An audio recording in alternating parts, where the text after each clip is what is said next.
го вклучувате ТВ приемникот и го гледате Сергеј Варошлија во неговото револуционерно модно шоу.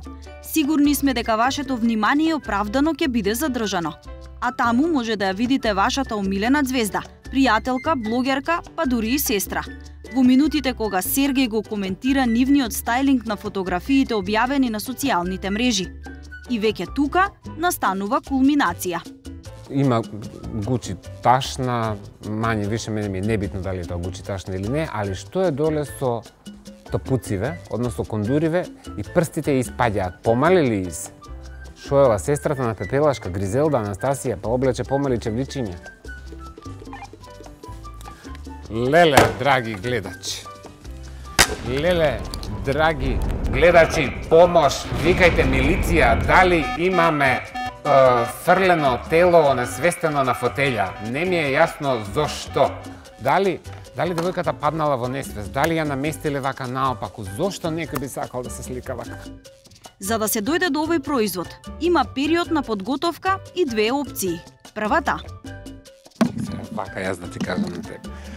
Како се подготвувам? Се подготвувам неколку дена однапред или се подготвувам тековно во денот.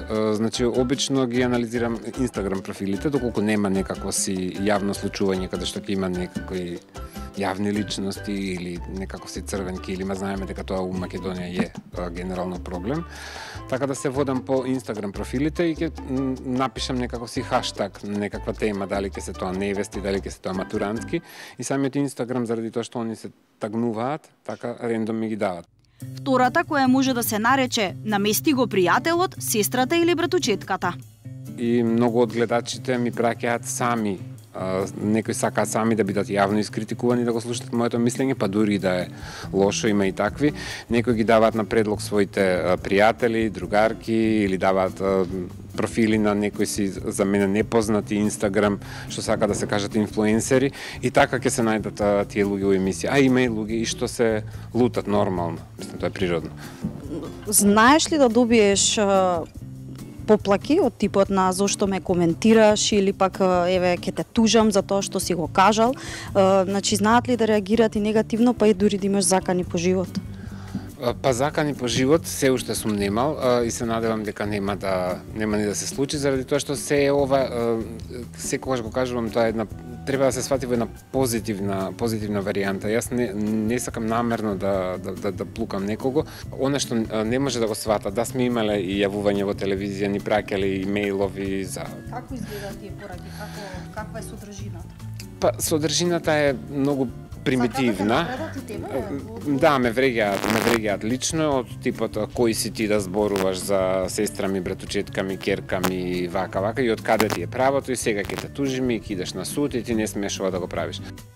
Но едно е заборавено во целата оваа ситуација. Вашиот профил на било кој социјален медиум има опција да биде јавен или пак затворен.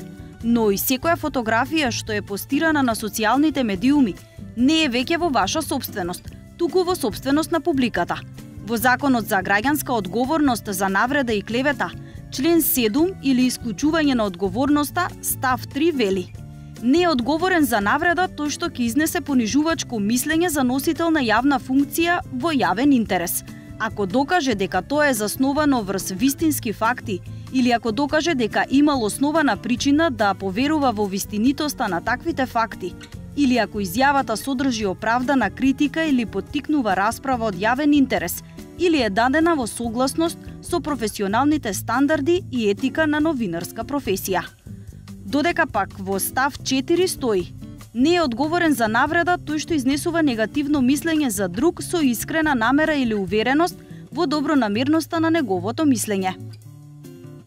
Во превод: ако јас, например, кажам за одредена си девојка дека не ја одговара бојата на фустанот, или дека косата ти е запалена, или дека она изгледа како квази старлета, или дека има бисер боја на хулахопки, или дека има топуци, или дека не личи на ништо, јас не сум ја увредил лично, додека не ја атакувам по име, додека не ја атакувам по верска, национална, сексуална или каква и да е навреда на личен идентитет. Верувам на многумина сега им е јасно. Пораката на модната критика на Сергеј нема цел да навредува. Едноставно модни совети како треба тоа да функционира доколку се бавите со јавна професија или пак сте лаик кој само има желба да навлезе во светот на модата.